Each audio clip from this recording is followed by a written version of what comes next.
Hello everyone, my name is Matt, and this is a tour of the CH-149 Cormorant. So we are standing in front of beautiful aircraft 901. Canada originally bought 15 of these back in the early 2000s. They are numbered 901 through 915. There are currently 13 left. 914 was lost in about 2006-2007, and 903 was lost in early 2022, not far from where we're standing actually. They are made by in Europe, by what was then European Helicopter Industries, which became Augusta Westland, which was bought out by Leonardo. They're still made to this day in a by the same manufacturer. I think Poland just recently bought some, about 20 of them. Here's an overview from up top. It is powered by 3 engines. It's got a standard tricycle retractable undercarriage. It's got a 5-bladed main rotor blade there, and a standard tail rotor right there with 4 tail rotor blades. It's got a rear ramp in the back and a cargo door on the side. It's a rather large helicopter. Max gross takeoff weight is 15,600 kilos. Flies at a top speed of 150 knots. And roughly it's got a range of about 550 nautical miles, give or take, with appropriate fuel reserves. Got a crew of 5 people, 2 pilots, 1 flight engineer, and 2 SARTECs. It can fly with as minimal as 3 people, 2 pilots, and 1 flight engineer.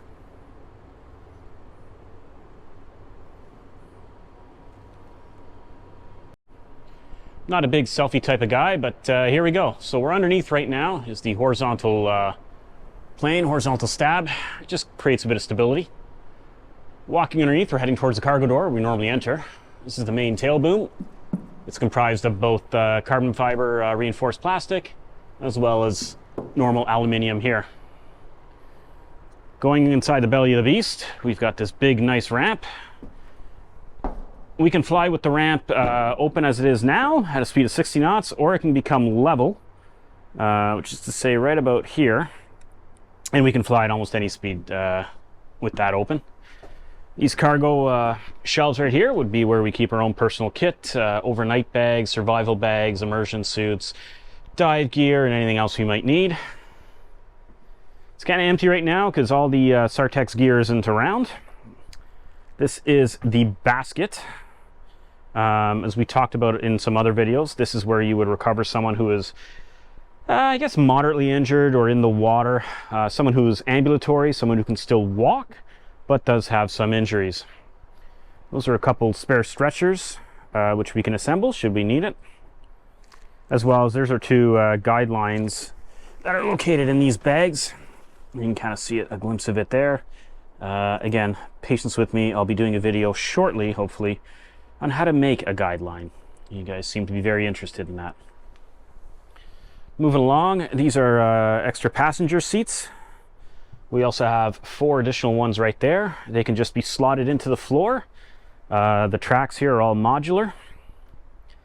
Every single window you see here, this one, this one, this one, all the way down, are all jettisonable in one form or another, either through the form of this egress handle or pull tabs.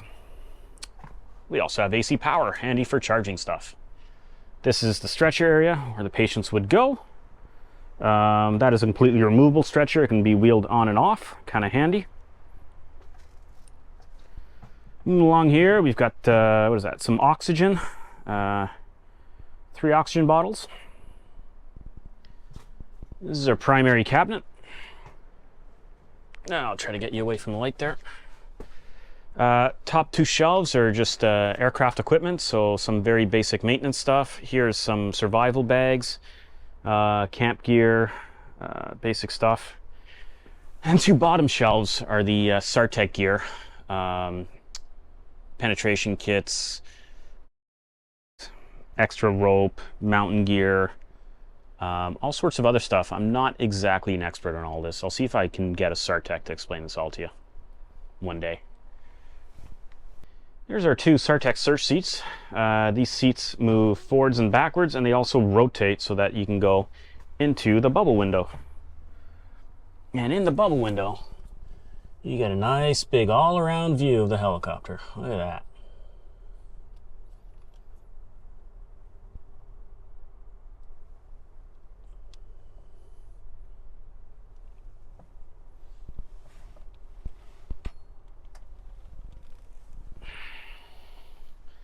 Goes out saying, same thing with the other side.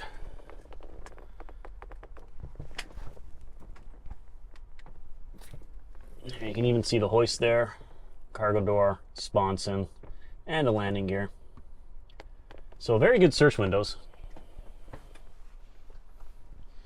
Coming up top, back inside here, we got one and two avionics cabinets. Holds all the magical black boxes that do, well, power all the avionics, really. And then in here in the cockpit, we already did a brief cockpit video. If you have any more questions about that one, ask me. I'll see if I can go into some details. Two pilot seats, duplicate controls. So unlike a fixed wing aircraft, there's not one central set of throttles. Here we've got a collective and a cyclic and pedals on the left, and an identical set of controls connected on the right. Two big windows on either side, again jettisonable by those handles. And yeah, that's about it. Lots and lots of buttons and circuit breakers.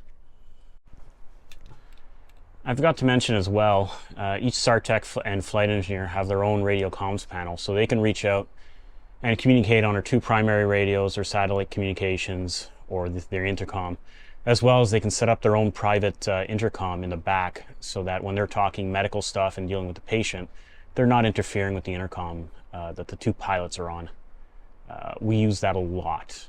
Normally once we pick up a patient, they're working on him here, and they'll be talking all sorts of medical mumbo jumbo on one intercom channel, and then the two pilots and maybe the flight engineer will be on their own intercom talking aircraft stuff.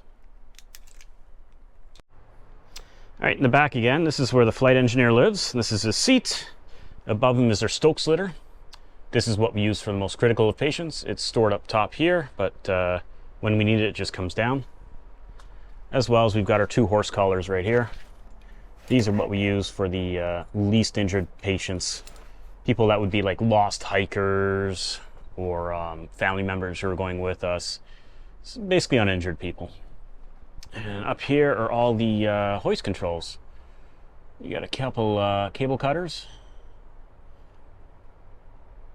And then you've got all the controls to pan it up and down, turn them on and off, as well as some more controls here to control lighting, and a supplementary. This is for the hand pendant. Bring it into the light. There we go. As you can see, you can go up and down.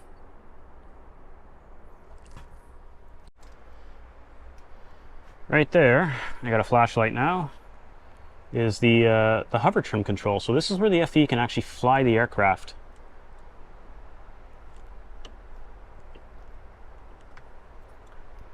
With very limited control. It's kind of a cool feature. We use it over sailboats, really tricky life rafts or maybe other boats. It's becoming more and more popular in operational use. All right, so we're here at the tail on a different aircraft actually. What you'll notice behind me is right there, this kind of fin. Oh, let's see if I can do this. This is hard. Yeah, it's called the strake. What it does is disrupt the downflow as it moves across the tail. It's only on one side of the aircraft, or one side of the tail boom. So on that side, the airflow is disrupted. It's no longer laminar. On the other side, it's still laminar. That creates a bit of an asymmetric lift situation, which helps counteract the torque of the main rotor. Now, what is this aircraft made out of? It's made out of a lot of advanced materials, a lot of composites, as well as old-fashioned, old-school aluminum rivets and panels and stringers and ribs. So behind me, the tail right there, that's all composite, honeycomb composite, really rigid, advanced, strong, and lightweight. The upper portion of the aircraft over there is also made of similar composite. The main body, and more importantly the tail boom, are all more traditional aluminum or aluminum-like alloys. I think some of it's magnesium. What they found in development, from my understanding, is the tail was really, really rigid. The main body was really, really rigid, but they kind of vibrate just ever so slightly different. And there needed to be something in the middle to absorb that vibration. And that's why right up here, behind me, is part of the tail boom is made out of aluminum. It flexes a lot more than composite honeycomb material. It still doesn't flex very much. We're talking, microscopic level, but it just allows that the tail be rigid and moving in a certain way, and the main body be rigid and moving in a certain way.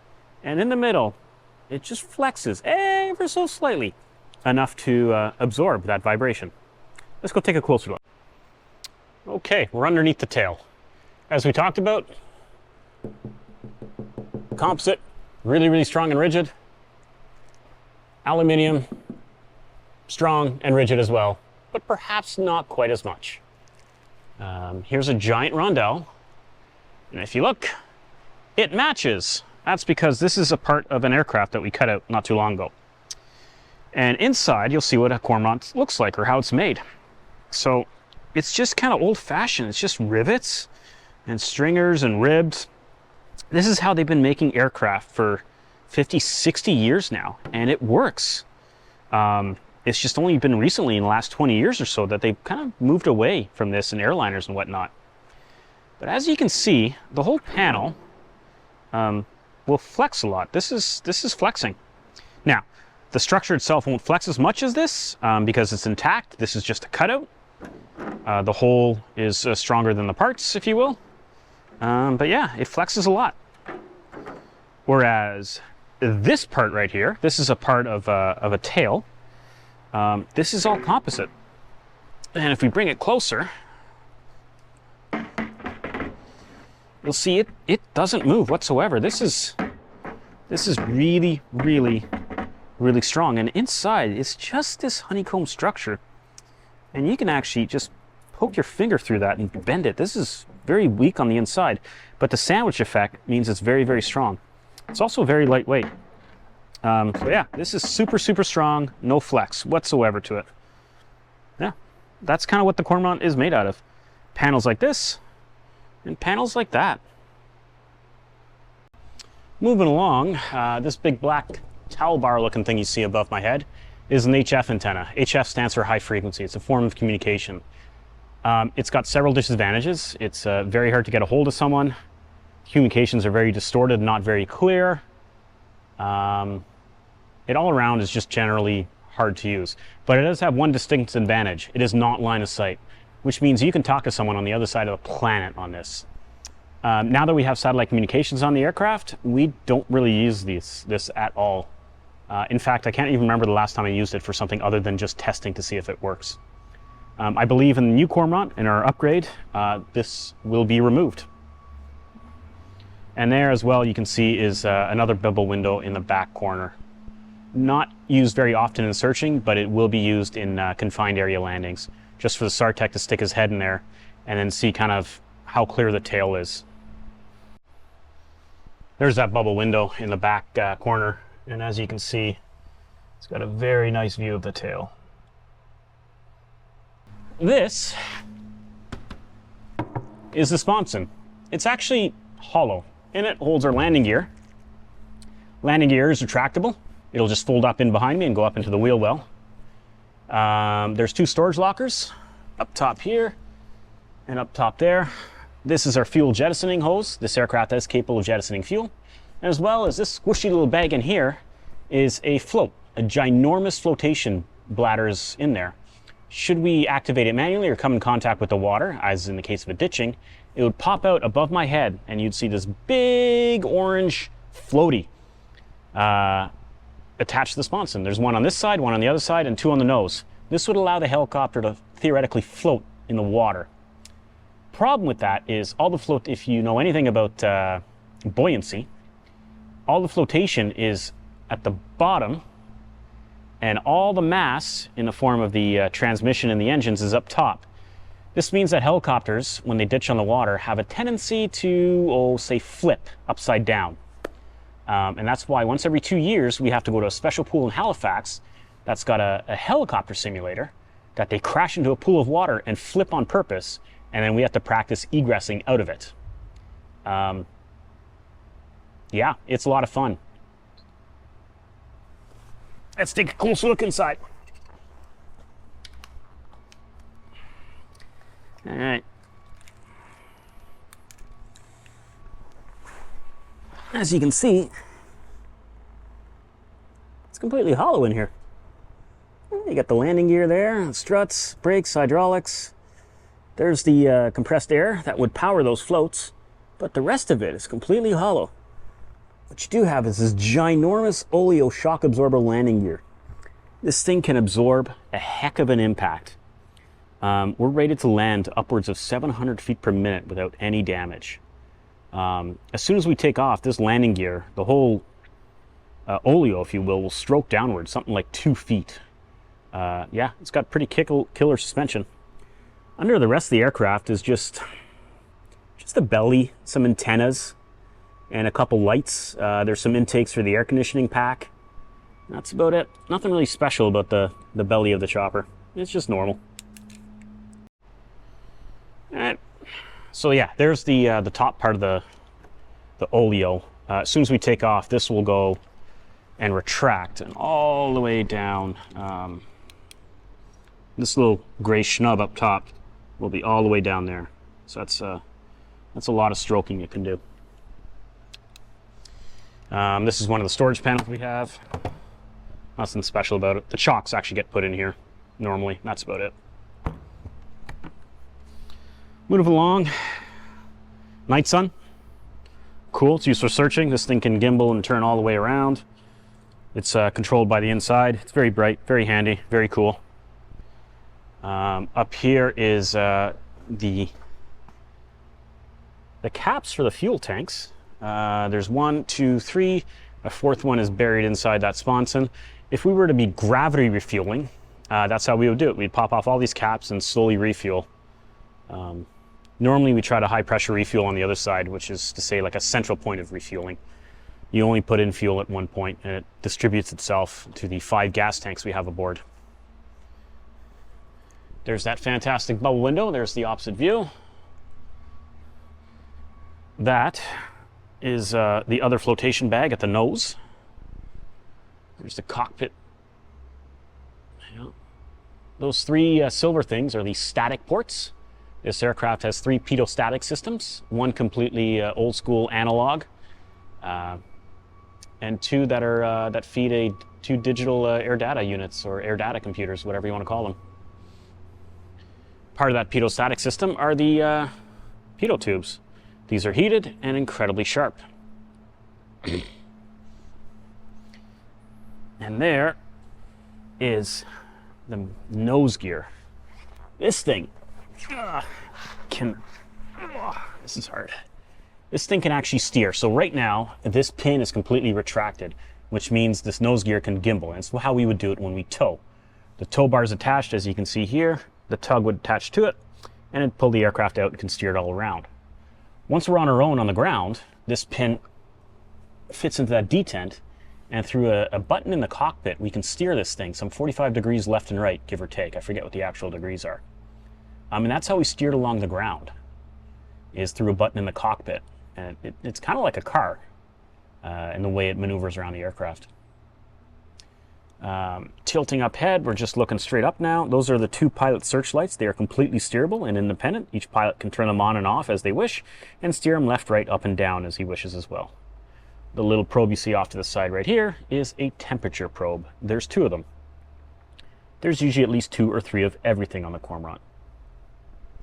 And the rest of the nose gear here, as you can see, is just kind of hollow. This is where it would get stowed. Just trying to stay out of the sunshine here. This is the rest of the nose. Under here is a powerful radar. We use it to paint weather, so convective cloud activity. We stay away from thunderstorms. But primarily we use it to search for things over water, i.e. where the shoreline is or where a boat is. As you've seen in some of the other videos, when I'm doing a transition down to a target, i.e. a shore or boat, the weighted measured distance to that target is primarily via radar, which is up here in the nose. There's some controls in the cockpit. We can control gain as well as the tilt up and tilt down of the radar. Below here is the wire strike protection system. This is a cable cutter. Because helicopters fly very, very low, we are often in, I guess you could say, the vicinity of power lines. Power lines from the air are very, very, very difficult to see. They kind of blend in with the background. So should we accidentally hit a power line, it'll either get deflected downwards into these cable cutters, or it'll get deflected upwards, and where there's another series of cable cutters just before the windshield, after the windshield, and just before the main rotor blades. I myself have had one very, very close call with power lines in which I flew under them without even knowing it. I hope never to repeat that again, but it's nice knowing that these cable cutters would at least give me a chance. And there's the close-up of the cutter. Pretty straightforward. Those are probably made out of something like carbide or whatnot. For towing, these will get folded up so they don't interfere with the tow bar or get accidentally broken off. There's the other ones up here, just in front of the nose, and there's some more way up top. You can't quite see them yet.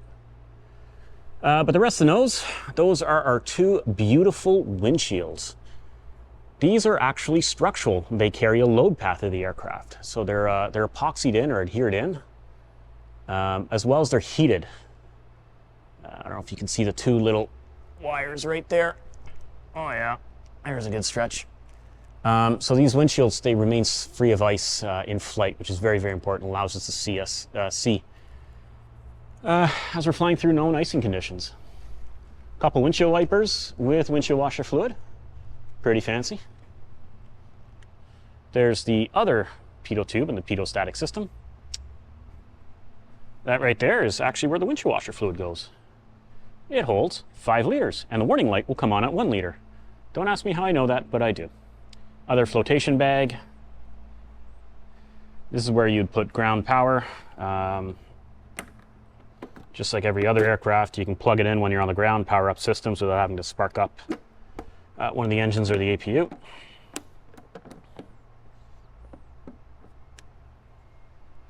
Batteries in there. And then there is the big cargo door and the hoist. The business end, if you will. So, yeah, here's the big cargo door. We've seen the other side of it. It opens and closes. There's a door inside of it that can be jettisoned. There's a light up here. And then up here are 2 hoists. These hoists travel at 300 feet per minute and are about 300 feet long each and have a roughly 600 pound capacity. Don't ask me what that is in kilos, I forget. They're very quick for a helicopter. They're electrically powered. They're very nice to have. As well, there's a cable cutter on each one. So should it get tangled up, should something bad happen, either the flight engineer or the pilot can press a button and cut the cable. I've never had to do that, but others have, even in training. As you can see, there's a bit of a hoist arm, or kind of a support arm. That is removable. The point is that the whole hoist can pivot to allow the engine cover to be opened and maintenance to be done. There's kind of a close-up. I can't really reach and get you higher up there, but yeah, 2 hoists. We normally use the inboard one instead of the outboard one. This is where one of the 3 Cormorant engines lives. You got the intake up there. This big black part is heated to prevent ice accretion. I'm sitting on where the engine is, and then you got the big old tailpipe back here. These engines produce about 2,000 horsepower each. They're very standard, normal in turboshaft design. Money and fuel go in on one end, power and noise come out the other. There is a particle separator in the front. That's designed to separate debris such as dirt, sand, even a bit of snow away from the rest of the airflow so that when the air ingests the engine, it's all clean and free debris. There's fire bottles in here to put out fire. This is the particle separator exhaust. It's kind of a normal engine, really. There's nothing really spectacular or special about it. There's 3 of them. They are all tilted and pointed and oriented in different directions. Reason being is that should an engine have a uncontained failure, that is to say parts of the engine are leaving in a violent fashion, they should in theory not hit one of the other good remaining engines. I don't think we've ever had an uncontained engine failure on the fleet. In fact, engine failures have been very, very rare on this fleet. And then up top here are the main rotor blades and the main rotor head. So we got, this is engine number 1, number 2 is right here, and number 3 is on the opposite side of me. Yeah, this is where all the air goes. And those are the deswirling vanes, I guess you'd call them, and it just goes on in there, combusts, and shoots out the back. These are scoops. They're meant just to clear fumes and help in engine cooling from the engine bay. Here's number 2. And if you ever wonder what the tailpipe looks like, that's it. It's just kind of dark and sooty. You can see the final stage of the turbine blades right there. They're just in between those deswirling vanes, I guess they're called. So that part right there would spin at an obscene RPM. I think the RPM for this engine is like 30 or 40,000 RPM, depending on what stage you're talking about. It spins very, very fast. We're standing here on the tail, and there's number 1, there's number 2, and there's number 3 engine. And I forgot to mention, over here, that is the exhaust, and up there is the intake for an APU. This aircraft has a small little APU. We can use it on the ground to power electrical systems and hydraulics without sparking up any of the main engines. So, sitting up top, there's various antennas and sensors, little intakes and stuff. There's the final cable cutter. The last chance to get cut a cable before it enters the rotor head area. And this is the main rotor head. It's kind of cool. All right, so what can we talk about it? This is the main structure of it. There's an inner and outer ring. It holds all the forces. It's what holds it all together. Inside here, you can see these are the elastomeric bearings. That's what allows the blade to pivot and do a bit of hunting, or lead and lagging. What controls the lead and lag is this thing. There's obviously 5 of them for the 5 blades. It's a lead lag damper. That one's actually looks relatively new. I think this whole rotor head is very new. These rotor blades are heated, prevent ice accretion as well. This little thing right here is a droop stop. So normally what holds the blades sort of parallel in flight is the spinning motion, the force of something spinning. But as soon as that spinning motions, the blades all tend to droop. To prevent that drooping, we have those droop stops. They kind of engage, they spring back out this way, I think. No, this way. They spin in that way when the RPMs get slow enough and prevent the blades from just completely drooping down and hitting the tail. So what does that mean? Well, that means if you put 1 and 1 together, in flight, should I pull back on the stick fast enough and hard enough, I might be able to chop my own tail off. Can't say I've ever done that, nor have I felt the need to. That's a cool decorative hat. It's very pretty. We sometimes draw stuff on there. That's about it. I'll see if one day I can show you what a disassembled version looks like. It's kind of cool. There is a lot of engineering that has gone into this this entire assembly. It's really cool. Again, all advanced materials, carbon fiber, woven, composite stuff. Stuff I'm not a materials engineer. I don't understand some of it. Yeah. That's about it. So those elastomeric bearings are just nothing more than sandwich sections of steel plates and rubber. And there's just a lot of them.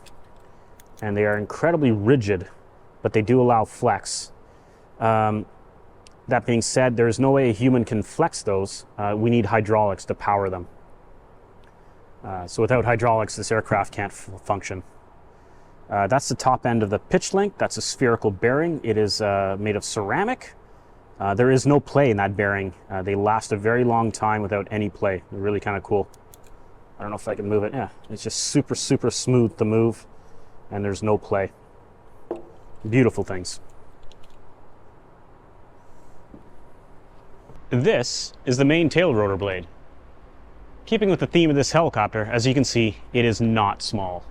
It's got 4 blades, elastomagnetic bearings, and is fully articulated. It's a nice piece of kit. The Cormorant originally had some problems with the tail rotor parts cracking. It has since been replaced with an entirely new tail rotor, which is this, and it has performed flawlessly since. And there's a close-up of the tail rotor. There's the pitch links. There's the elastomeric bearings. There's where the main articulation happens. There's the scissors. Each of these blades is actually heated and prevents any ice accretion. There's the cannon plug for the heaters. It's a cool piece of kit.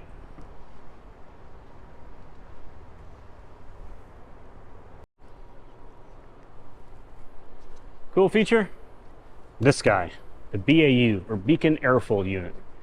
In that is an emergency locator transmitter, ELT, a cockpit voice recorder, or CVR, and a flight data recorder, or FDR. The CVR and FDR are commonly known as the black boxes. So should we crash, impact the water, or manually deploy it, we can pop that little thing off, or it will pop off automatically, I should say, and it'll float along with an ELT. So you've got this little floating disc, cylinder-like, that contains both black boxes and an ELT. Yeah, kind of cool. A lot of the maritime helicopters have this, airplanes do not. All right, so we're going to do a bit of an experiment, or demonstration, if you will. The Cormorant burns roughly about 750 or so kilos of fuel per hour. That translates roughly to about 1,000 liters per hour, which is about to say a liter every 3.6 seconds. I have with me a half-liter bottle, so it should go through this much fuel in just under 2 seconds. Let's see how much fuel that is. So this is kind of a faucet going at full tilt. Let's see how long it takes to fill up this little half-liter bottle. 1, 2, 3, 4, 5, 6, 7. That's about 7 seconds. So, yeah. And it'll go through this in 2 seconds. That means each engine goes through one of these every 6 seconds. So each engine will burn fuel quicker than this faucet can fill it. Let's see how quickly we empty it. 1 1,000, 2 1,000, 3 1,000, 4 1,000, 5 1,000. In about 5 seconds. So again, the aircraft will burn fuel quicker, twice the speed that you can empty one of these little plastic bottles. So that kind of ends the tour. All of you have been very, very good at asking really intelligent questions. Please keep doing it. It makes me think, it makes me get in the books and remember some things. Do it as well with this video. If you have any questions, ask them. I'll do my best to answer them, perhaps in a follow-along video or perhaps just in the comments. But to quick recap, CH-149 Cormorant Helicopter, flown by the Royal Canadian Air Force in Canada, 3 bases. 442 Squadron in Comox, 413 Squadron in Greenwood, Nova Scotia, and 103 Squadron here in Gander, Newfoundland. Originally bought 15 of these back in the early 2000s, currently have 13. We are undergoing an upgrade program as well as purchasing new airframes, so that'll bring a total up to 16 airframes in almost like new condition with a lot of new cool features in avionics and engines. 5 rotor blades, 4 tail rotor blades, tricycle undercarriage, which is retractable, flotation in the nose and the sponsons to allow it to float and up to sea state 3. 3 engines, 2,000 shaft horsepower each, as well as an APU. We have 2 main generators, 90 kVA each, as well as a generator on the APU at 25 kVA. 3 hydraulics pumps to work all the hydraulics, as well as a tiny little electric hydraulic pump, just be used on the ground. Normal crew is 3 people. For transiting, that's just 2 pilots and a flight engineer. And for SAR purposes, we have 2 pilots, flight engineer, and 2 SAR techs. Yeah. It's a really great machine to fly. I greatly enjoy my time flying it. It's super, super capable. It can fly in just about any weather condition. I think the only thing that really keeps us on the ground is freezing rain. Yeah, I don't know what else I can say. I guess I'll close off by, I have a lot of faith and confidence in the machine. And I know that no matter what happens, no matter what little systems failure we have, this machine right here will always bring me back at home. That's why I don't have a problem taking this machine, 200-300 miles offshore in a storm. I know it'll bring me home, so I gladly do it. Again, questions asked. Thanks for watching, and yeah, I'll try to make another video soon. Bye-bye. All right, so good morning. Quick one. It's Monday afternoon, actually. We're just on the maintenance bird. I'm just doing a quick walk around. This aircraft's just about to leave maintenance. The last walk around, I didn't really give you a chance to see what the APU or the engine looks like. So this is the APU. It's a very kind of normal, typical APU. Provides electrical power and bleed air. We need it to start the engines. The engines are only started via bleed air. They are not electrically started. And this is where we get our bleed air, is from this APU or a ground power cart. Very well built, very well engineered. You can see by the types of welds and the parts that nothing is kind of thrown together. It sits right here between number 3 engine and number 2 engine, which is just up there. And now I'll show you what an engine looks like. So that's the hoist. That's how it could swing away. And then up here, just do 1 fastener,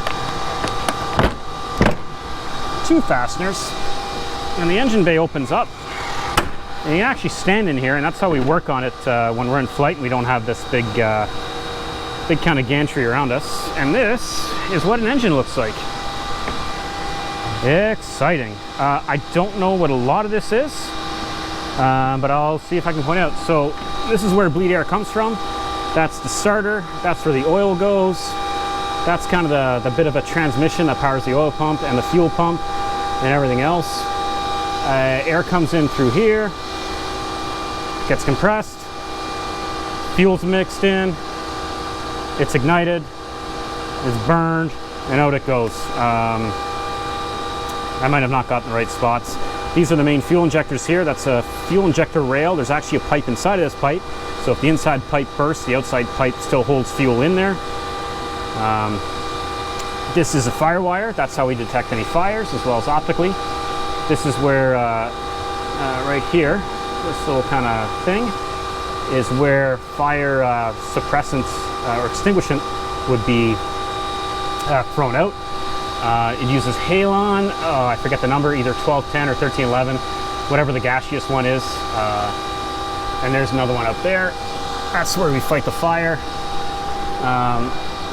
Yeah, that's the main particle separator, and that's what it shoots out the back. Remember we talked about the exhaust pipe. Yeah, that's what an engine looks like. There's a lot to it. They work well. Complicated machinery, very expensive, but 2,000 horsepower each. Maybe one day I'll see one on an engine stand and I can show you guys what it looks like all around. Anyways, that was it for today. We're just doing the maintenance walk around. As you can see, there's my trusty flight engineer overlooking the tail way down there. See if I can get him to wave hi. Cody! There you go, he waves hi. Anyways, you guys have a good day. Hello friends, very quickly.